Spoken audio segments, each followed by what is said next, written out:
ingredients from Uncle Johnny's, full of flavor and heaps of heat.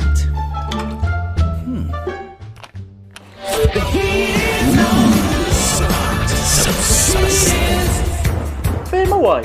Emawai sauce falolo, full company for el Uncle Johnny's. Oh, let's go.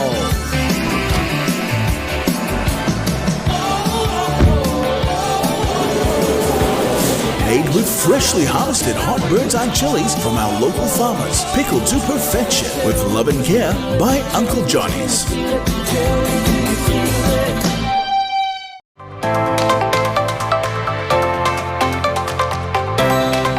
Fautuanga.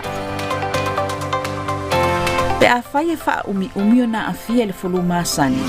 E fautuaina le wha anofo e sea i lo whale ina ne ia a fia nisi tangata o le ainga ai mai se tamaiti. Ia wha awa wina pēr le inuino fuala au, mo i lātou e iai ngase tu mau. Ia lava le malolo ma whai le tali fofonga i te uma. Ia whai ni au wha atinonga wha fia fia ai lo ma fau. E peo le whai tautusi, ma whai sau tatalo. Ia tele le tau ma whai fuala au aina suomalie, ma fuala au aina mata. Ta ofi le ulola te paa male inu ava marosi. A whai wa eti ngā ina le fulu masani, vave va ai se fo mai, po o se fale mai la tane. Ta ofi le pepesi o le fulu, let's do it for Samoa.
Moai whatalo whātu Samoa, malpule anga whākipopo Samoa pia, mālor soifua malangi mama, e alo maia o se whapoponga le nei I tato tala o tautai.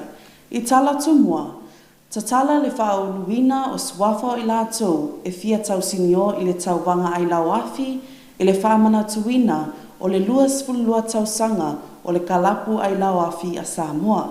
Katarina Tovia, mo se au telenga o le reporti. O le tai au nei lea na wheloa ia il au tu stala ma lea ki o ngali ota le ni leota. E tu sa ai ma le whamoe moe kalapu ai lau awhia Samoa. Mo le whamanatu ina ai o le lua se fulua tau sanga o lea fo I whaalau I loa tāua I lea nganu uma mea sina Samoa. Sau noa leota o lea tau wanga wato whaina no le whaatu ina I aso tolu. O le aso lua se fulu tasi, o le stofi o le vai aso fo, pe au le zora ma se marosi. O le aso lua su tasi, lua su lua ma lua su tolu, e a matai. O la so tofi la lea, la so lusu tas. O le au uma ia lau sinia. O la matua. O la uma ia tau vanga lea. E piki mai e to lima. Na to lima e piki mai. E o sa o ala tau I le finals. I le pole o la su tonai. O le aso palaile la so lusu lua. O le a whaamaile o le pola lea o le juniors. O le au laiti. E le ngata ina o le sifo I tu o mon me o le routines po le tau vanga le whaipanga o le nā ia so e lo las falaile la pe o las pitusile ala le tau le whai tatu finals o le po foi le o le o iei tatu whai ia tatu Copa Tables ia po tu na fa na pe o me masan i tausanga taitas E lua vaenga wa vai na ia i tau vanga, ma o loo te tala lava fo i le avanoa i tamaita i mō si tasi e fia tau vā, e mawhai ona tau sinio wha tasi maali i lea tau sinionga. ia o le si mea fo i fia fa lau lo atu ai ona o le o tauvanga leo tato au mātua pe se i o le tausanga nei o lau wha ulu leo mai nei tu se lua se lau tālai ulo tamaiti ia leo ngā le au mātua a o le juniors ma le routines e le ai o le juniors e ma le routines se lau tāla ai tō lua e se lau tāla le vanga to o le routine Sau noa le o tai to lima lava i la tau o le awhiriwhiria mo le sailinga siampini le asto nai, ma ua whaapitoa fo i whailonga tupe mo i la tau o le a mau whailonga i le po. O prizes lai ne mo tato tau vanga le a le sinia. E se o tau sanga nei, ia e se o tasi nai tu e le o tato whaala uloa tuai. O le siampini e se fulu afe. Se fulu afe tā la le siampini. O le tūrua e lima afe tāla o le tūtou tōru afe ia ma le vanga wai tō lima le piki mai o i le finals o tai o tū whāma tū lima ia e afe tāla tangata Walua se fululua i nei tau sanga o ngā pātia le awhionga leo tamal company e le siwafi mo le whaalau i loa ina o lea mea sina le atunuu I lona nau nau ta inga ia tū mau pēa le tā ua o lea fo i siva le atunu ai ia wha pēa o na whisoa soani ni sia tū pulanga talabou o lo anga wa ama fia fia i lea fo i tamai a wā se lumana i manuia. Ia o le tato tau vanga nei la alo ia o le so o le luas fulu lua tau sanga nei talo on whawaina am ta inga le tau vanga nei whawau malo ani si wafi o le tau sanga la nei pese i o le o ia tau sanga o tuana i atu. Ia lea tau whaia ina ia whaia nei tau wanga. Ma le nata ina o le whalau loa lea o le siwafi. O le siwafi o Samoa e ana le siwa nei. O le tūlanga fo ina lea o le ama lea. Ai ma tau whaia ina ia whaalu ina ia whalau loa. O na ua tele atunu I whafu. O leo o la tu whaunga ina tatu siwafi. Whaunga foi mo lato ia leo se mele anga ia lau tatou nunga nisi foi o lato o tatou alo whanau Samoa ao le ao mātoula tatou lato ia peise i o le mena e le lea leo mai ai tiro e le whapeoro tu la fo ina foi tatou ia le nei foi matawhai oi o le whanga tama Samoa o le siwafi O le aulia ai e le siwafi o le 2 tau sanga o lana tau wanga whawao malo o le aina wafi na wha leo ai le anganga le whaftai le awhionga leo ta I company umama I la tau tai tō tasi o lo otu uatu lo la tau tau awe lango sua ma fisoa soani atu I le whatau nuina o le a whamoe moe. Ta ue leo ta ana le ai I la tau nei o lo lango atu ma fisoa soani atu e le mawhai o na whatau nuina le nei tau wanga e pe o na whatine ina I tau sanga tai tasi. E tō se furi la tau wa mai o na whauru o la tau suafa mo le tau wanga ai o loo tatala pea lea banoia I la tau o loo fia tau sinio I lea tau wanga whaavao malo. Talina tau via mo le tau tai. Inisio tato tala, filfilia e le pūlenga o lakapi Samoa le awhionga mātamua o Patsi Junior Salima e awea mawhaia o ngā ulufou o le au taito fitu a le manu Samoa. Ka talina tau via mo le ripoti. Ua whaamaonia mai al purisila lakapi Samoa whale mawainga Vincent Fepuleai se pepa o whamitalanga le tōwhia leo le awhionga mātamua o Patsi Junior Salima ma whaia o ngā taiulu o le au taito fitu a le manu Samoa a o lumana I aile tamirisanga taito fitu a le Oceania I a te sema lua o lua wha. O mātamua na whiriwhiria mai se vaenga o sui tau wā mai le loto I whale whawao malo. O lana tālonga le tamirisanga taito fitu a le Oceania o le ato ilo pea mai a le tamirisanga I whailo aile lumana I o le au ma le polokalame o taito fitu o le atunuu. Na wharia e mātamua no nā nganga fia I le mawhai leo na tau fia o ia e taita ia le manu Samoa taito fitu. Na ia tā ua fōi o le a ia whaia le mea silisili e fisosoani a I le au ia manuia le nei tamirisanga maanga wa ai I le World Sevens Challenge Series I le lua o lua lima. O mātamua o se whaia o ngā ualoa lana tautua I tā longa whawao malo mo ia i foi le poto masani e mai a fiu anga o sale longa tapu ele mai ola mafale a lupo ua fai po mai to afa ona alo o lona tofinga o se avanoa faulea mo le mansa mo tai to fitu ma le fa mo ia fale le masiti le tamo fainga ale au e pe ona ia i tau sanga wa mavai talina tovia mo le tautai e fitu tausanga le matua o se tama o lo tausa idia e leo Katalina tovia mo se atelenga le ripoti. O loo talasanga ina tanga wenga o leo fale pui ma leo la te fuata ina le fisosoania le atunu ulau tele ili sa ilia yo se tamae suafa ya sa tasi vaa fale alii e fitu se fulfitu tausanga le matua ma le apio anga o tanunga manono. Ripatia leo le taimi muli na vaaya le nei tamae lona ainga o le taia o le asa faraile pe tuso le tula e valuanga i le iva i le taiao. Ma o loo ia la e ina se mitiafu lanu sama Mase ia solo lano uliuli. Talasanga ina mtanga wenga o leo o so se tasi na te sila fiina se no fuanga po ni whamatalanga i winga le nei tama ina ia vabe whaafso ta iane si ofisa o leo o la talata ane. Talina tovia mo le tautai. Mai mo mai o tala le nei o Pasifika. Tala falava se whaliunga le nei o tala man Pasifika lo ripatia mai le tio whawa o maloa New Zealand o mwhaio na winati le langolanga malosi al company e Uncle Johnny's. I tala tamua wa whautua ina al whamsina o le whamsina nga maulunga i Solomona o Koste na Ulanga ta ngata anu umwa o lo whaunga ina le Facebook ina ia whae tete i whamatalanga ma upo i tustusia ma wha mawina i lunga o le upenga ta whailangi. O le whaitua ngana tuina atu le whamasino ina ua lawina le whaasalanga o ni tangata stoa lua sa molia i le whai o whamatalanga tau whaase ma whaalumaluma i lunga o le Facebook. Le amata upua whaatonu ina ia le whamasino le loia ia Ellington Kapui. Ini ia tatongi atu le tino i tupe fitu se fulu afe tā la a ngai a Craig Day. O le ali puli al company tā vale a le Solomon Motors Limited. Lea sa whaia le tangi e whaasanga ia Kapui o na o whamatalanga whaalumaluma sa whaia i lunga o le Facebook. Whaatonu ina whai whamasinonga le ali ia George Hemming o se tangata whaingaluenga la malo. Ini ia tatongi atu le lua se fulu afe tā la ia Day. Ono le mata upu lava le tasi. O deia si tangata anu Solomona na whanawi au si talia, lea sa whaia le tangi e whaasanga ia Kapui ma Hemming, ono oni whamatalanga sa tuina ila ua ia i lunga le Facebook. E le ngata sa whauru le tangi a dei leo, ai sa ia talosanga ina fo i Kapui ma Hemming, ina ia whaia se la whatu e senga i lumma le atunu ono o whamatalanga sa se wo la whaia. Peitai, sa le italia ina, mai le imana na oi whatu e se. Mo whailoa se tasi e lo ia i Vanuatu o lo whina wina ma le malosia ia te tau wale tua inga te tusa po o whaafine ma whaafātama o le whaasaina ia le whainga malo o whaalau iloa ma polo kalame a ia i tua inga tangata o se sori tu la whono. Wa whaalia le lo ia e le i whina ngalo e whailoa lo na tangata o le atu la whono o se sori tu la whono ma o le ata o fia whaamalosia ia te tau a ia i tua inga tangata ma lo lātou saoro tonga e whailoa ai o lātou langona.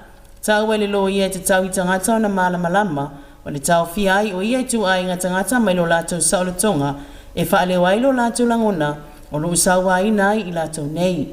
Pe tai whaalia le whaatonu ai a tau i tangata nu Vanuatu ia Albert na Albini o ngā luenga mau au nanga lo whaatino le whala poptonga o tangata i tu ai ngā tutusa e le o ngā tasi ma le whaavai Vanuatu e le o ngā tasi foi ma le whaankerisiano ma le anganuu a tunu ula iti Melansia. Tala il Pasifika mo le nei afiafi tō whāsaifua.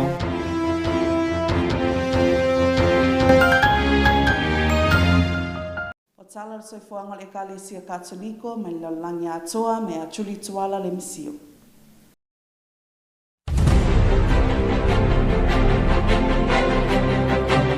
Talo fatu Samoa malipule ang whakipi ko Samoa pia talo soifongo le Ekalesia Katoliko mai ima o le lalonangi. Imoa itala whamanu o lia se o sitaulanga le taimi o sauninga pa ia le misa i to tono o Singapore. O leo sitaulanga tau si palisi o sangato Iosefo ia Father Christopher Lee i Singapore na tatui ina se itulo i le taimi o sauninga o le misa sa i le asotonai mai ripoti e talafo a sia na whaatopitope le aveina o ia e le taawale whanmaa ia ngā i le mautanga singase le University of Singapore ma o loo tūlanga tinga ina. O se osa wha i atu o le o staulanga i le taimi o le komunionga o se tangata anu o Singapore e tolu sfulfitu tau sanga le matua lea ua molia nei. Tusai ma whaamtalanga mai vaenga leo Singapore na ve ese whaamano si e tangata o leo lotu leo penga mai le na whaia le whaao ngā lima. I whaamtalanga tuina mai a ofisa leo e iai nisi o whaamaumaunga o le ua molia i whaao ngā lima mua ma molianga i le whaao ngā ino whala au whaasaina. Mai sa ili ninga le ofisa e to atasi lava ia ma e iei le taltonunga leo mo le nei taimi i le o se whaatinonga whaaterorisi. Tuina atu leo ngani le ofisa pulenga a ngā i lau te leo le atunu. Ia to a pia le tai i whina ngalo a o wha wau su e suenga i le mafoanga o lo i tua o ia whaatinonga matu ia. O le wha o le Kalesia Katoliko i Singapore ia ka tinale William Goh na saunoa i whaate ia o ia ma o lona whaanoanoanga ngā i lea whaalavelave o le tupu mai a ngā i leo saulanga o lo i totono no whanga le malu le atua o iailo nā tungalunga a ngā i alo la iti i leono a fia i o mā whau i le whaava ai ma moli mawina e i lātou o leo sfainga. Pautuanga mai a ka tinani Goh i tangata o le whaapoptonga a wane i whaia ni whai unga e au noa ma whaamsinonga. Te tau i tangata au lotu o na tu i le ofisol pulinga ngā luenga mo suenga o le mta upu. Whai loa palimia malo Singapore lo na whaamoimoinga i tangata au lotu ia mawaso la tau whaamalolonga mai le whaalavelave ma lana saunoanga i le aise avano i totono le atunu o moni vesia inga e tutupu mai. E te tau on tau ave le whaalolongia ma le saunga le mo i no foanga mo tapua inga lotu o no loo a ngai iai tangata e sa ili iai se file mo se whaama whananga ma whaatasi. Whaatalosanga ina foi i tangata Singapore e tatalo mo le anganga o Pātele Li. E tala whaopopo, toi whaasa o loto ina mai leo staulanga Nigeria na ave whaamalosi i le se fulu tasi o aso. O le whaia o ngata i ulu i le ango seminalia o Maria Immaculata o lo i totono o Southern Nigeria le state o Edo ia Pātele Thomas o Yodi na toi tatala ina mai ia Novema le asofitu e i lato na ave whaamalosi o ia i le mai a o le se fulu tasi aso na lato loka ina ai. I whaasalaunga i talafou le Vatikano, whamtalanga mai so upo le Kalesia o Puleanga o Oji, ua whaasa o loto ina mai, Pātele Thomas, ma o lo tausia na siaki ma o tangasingase. O Pātele Thomas isa ia ofo e suitu langa mo tama seminari o to lua na ave whaamalosi e kengi. E se whaalavelave o le aso luas fulfito o ke topa. O le aso fito Novema na toi tatala ina mai ai leo saulanga e atoa iai le iwa tausanga talo o na whaauina maosi taulanga. Whaali e pepa whaamtalanga le anganga whaaftai mai le epikopo ia Bishop Gabriel Donia o lo i Puleanga o Oji ma lona whaaftai le au lotu mo tatalo ma le lango na sua i le tapo inga ma le whaatuatua i aso na iei Pātele i lima o ia kengi ma la au whaapitoa epikopo Donia i lunga o le ofisa whaasalau le penga te whailangi mai social media a ngā isui o whainga malo e whaalia tūlanga le saonga le mo ona o le lape i le itu tau pui ngai to tono le pitono ta tau on whaatino anga o le tula fono ia whaamautinoa le toe whaafo i o tangata i o la tō o langa masani i le file mo e no nofo i to tono o la tō a inga o la tō lau whanua ma le taimi o whemalanga inga. I tala whaaiu o le saunoanga whaapea o le tu amanoa i tūlanga whatupla i o whaafitauli e a vea maolanga masani i tangata o le malo Congo po DRC. Malo DRC o lo pangatia o na tangata o silia i le tolu sifulu o tausanga. Maua owa ma le miliona tangata anga i solo mai pi tonu mātua ma sauti o Kivu whapea i turi o lo tau i pea mo se file mo i tūlanga ia whaamausali ma ia whaatomua lea mana ia o aia tatau o tangata. O le whaafitauri lava lea i le toso ai o taua i vaenga o lo i le atu sifo ua whaaunga ngase i matangata o lo anga i solo. Whaasoa foi i le tūlanga o loo iai le atunuu a ngā i talafou mai le sui al whaapoptonga Yesu mo au nanga i tangata sulfai ia Victor Setipo o lo i totono DRC. O se isi tu whaamtalaina o le ioe o whaangaloina whaapoptonga lalangi i le atunuu o whaumi o na whea ngai ma le wafta wai Me whaapei o le a avea mai tu e maasani e le no nofo tangata. Ai pangalia e le o leo langa maasani le sanga inga ma maftianga o tangata kongo i aso oma. Famtalaina wa to tele tangata ususulu solo ma ua ia pitanga wa uti fo iai le whaasoa mo tau mafa suawai mama ma le toio ni a onga. O lui tau o whai tau tolu sfulu tau sanga o tau ma i la tou. Ma o loo iai pēr nisi o angalele i tali mana o ngau pito mo mia o le ni taimi. Ngan wenga o whaafoine whaapoptonga le JRS mo e sulfai i no whanga o pito a fia i vevesi whaatinoina. O le whaavinoino no whang whaapito mo whanau whaapea po kalame tau pui pui ngau tamaiti. E mawhai o na taa alo masaunga le moai i la tou. Whaapele lango sua i le tu whaan mawhau. O se po kalami whaupopo i whanga solonga mo se whaalelinga. E mawhai on toi whauina i mawhatanga i le wawhea ngai o whaapotonga. O lo o tau tu na i hoa i so soani wa tu i titia. Pea malele lava o sa palai mo le tau singa wha i hoa maloloina. Lo au pito mawhatia i a tina mawhanau o le malo Kongo. Mala au le tamato psa i a ta ofi le whaatinga ina o le atunoo. Le awangenu ma le aupa ia o mai le langi. Talo sia i mātou. O tala i o soifonga le Kalesia Katoliko, whataitele langnang sua Jan Mouse Company Limited, whamanui lea tua i a Samoa Malipuleanga tō whasoifua.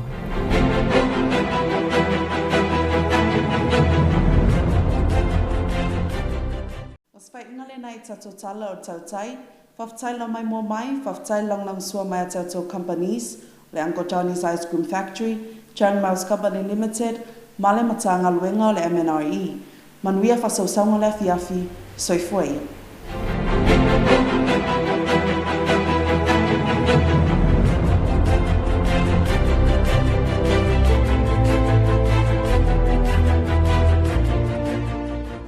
Wa mai tau wina al whaatuputupu la ia o le sunuina o tau tai tonu o Samoa. O se tasi o whainga o loo tamu whaile mtanga luenga o puna oa, whaana tua ma sisi o manga fo ia. Ona fianga o ngaonga sisi o manga, ai maise o soifua malolo ina leo tangata lau tele o le atunu. I lalo le tula a fono o le whaafoe ina o ngaruenga tau o tau talua fesfulu. Ilo na vaenga sfulu ma le valu o lo oa iai mua. So as tangata sunuina ma le ilo le leo tau tai au fiai unga o tau tamtautia, mawaila au ona, lua, so os tangata na te tutuina se afi pe whaolaina se afi.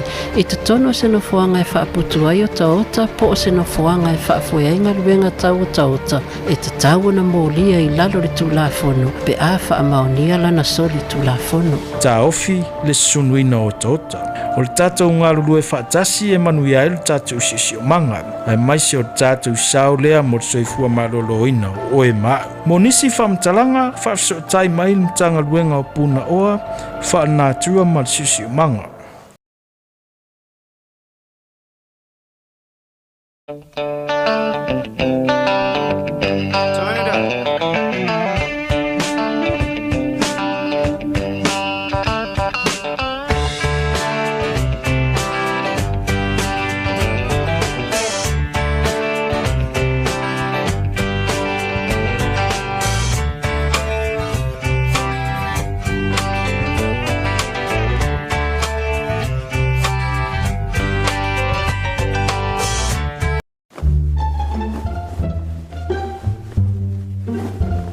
Are you done, Cuz? Just need also back to New Zealand. How about some hot umu of tar and banana? Yeah, but I want something different. Something hotter. Ngai whaalongo na le sauce fiu wale Uncle Johnny's. What is that? It's a hot chili sauce from Uncle Johnny's. Full of flavor and heaps of heat.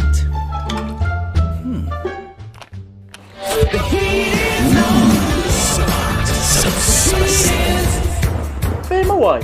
Emma was sauce falolo for the company for el Uncle Johnny's. Oh, let's go.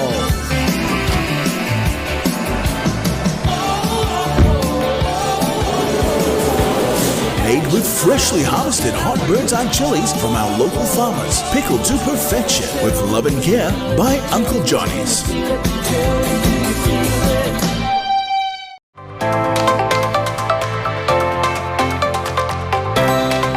Fautuanga.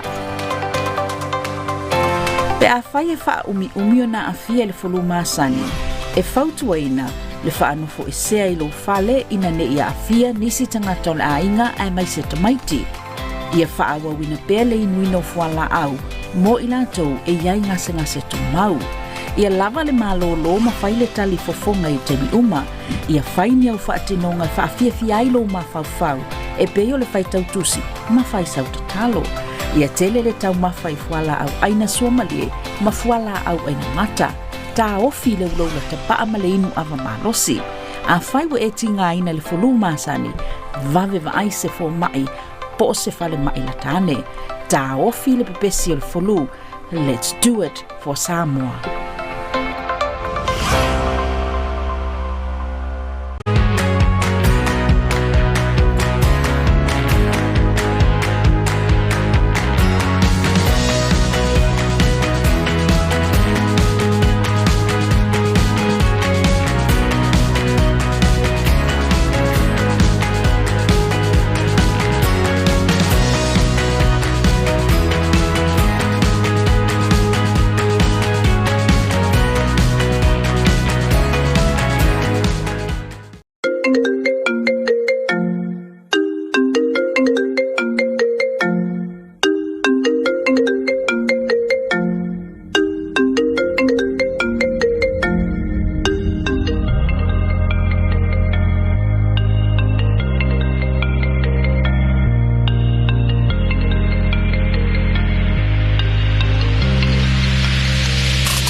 Good evening, viewers, and to the Archdiocese of Samoa Pia. Here is another edition of your Tautai News. Leading tonight's bulletin, entries for the Ailauafi competition are now open to compete in the 22nd Sivafi anniversary. Katarina Tovia for more on this report. The Sivafi Ailau Club will be celebrating the 22nd year of the Sivafi International Competition at the end of this month from 21st of November to 23rd of November 2024. In a press conference with the media this afternoon, Leota Lene Leota mentioned that he was concerned that many of Samoa's traditional and performing arts were being borrowed by other islands like Hawaii, Cook Islands, Tahiti and New Zealand and claimed as their own, limiting Samoa's global recognition in traditional performing arts. The Ailau Club was born as a result in 2002. The Ailau Club has been giving free fire knife workshops because Leota did not want to stop children who could not afford much from attending the workshops. Over the years, the Ailau Club has conducted many village roadshows in remote villages in Savai'i and Upolu. According to Leota, the competition will be in two categories, the juniors and the seniors. There will be 5 finalists from the seniors and will compete to win the grand prize of 10,000 tala. And the finals will be on Saturday, 23rd of November 2024.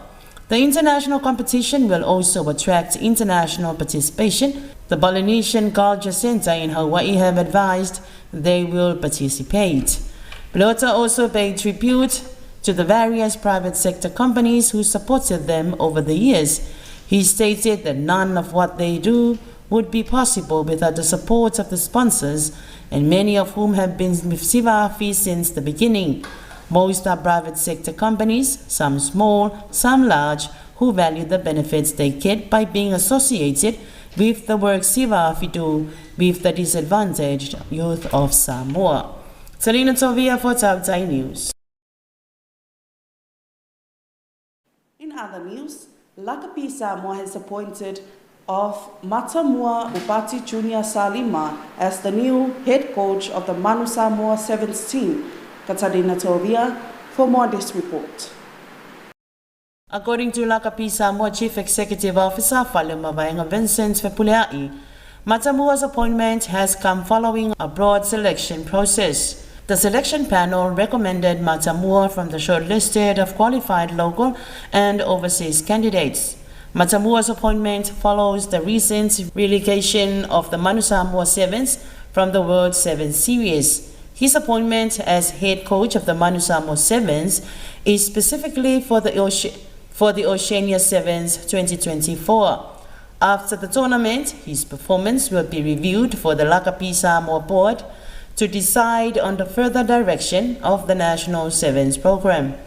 Expressing his gratitude, Matamua stated he is truly privileged and honored to take this opportunity to lead the Manu Samoa Sevens and continue to serving the country. He is committed to help the team succeed in this tournament and to qualify as a non-core team for the World Sevens Challenger Series in 2025.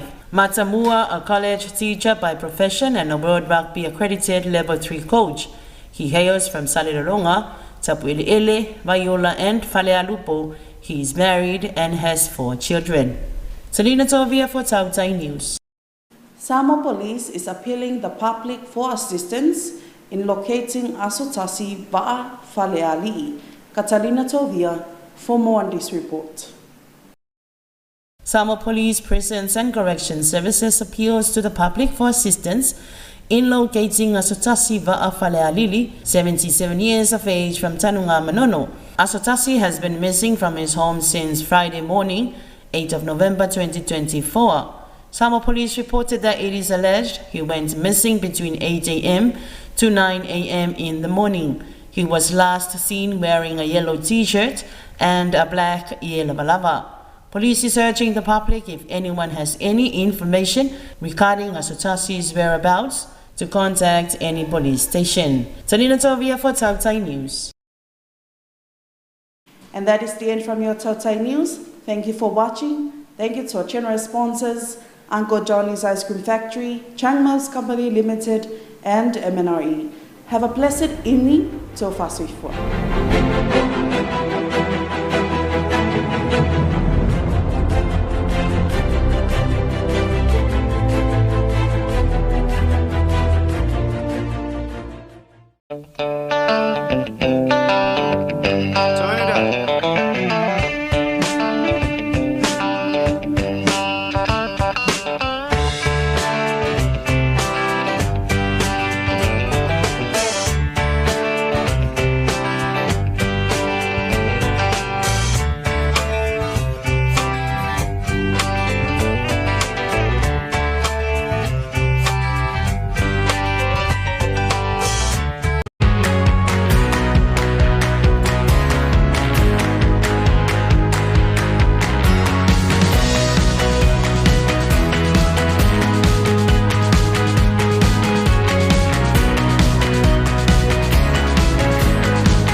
Johnny's continue to bring you quality ice cream to ensure families have a great time when getting together. With delicious, yummy flavors of our nearest range of premium ice creams, Uncle Johnny's is all about making sure that our brand remains a family favorite. Uncle Johnny's ice cream is available at your favorite store nationwide. Visit any of the stores near you, or better yet, come to our Vaitele factory for your orders.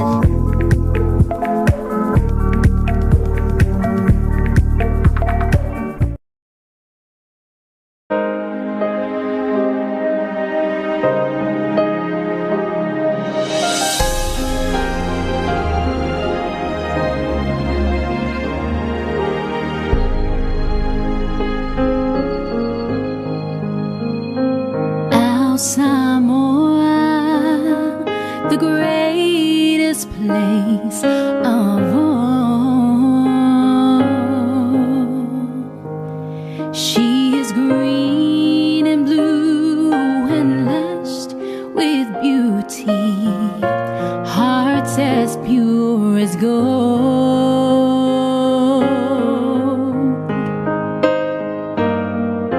Touch someone with tears of joy. Touch someone with smiles of love.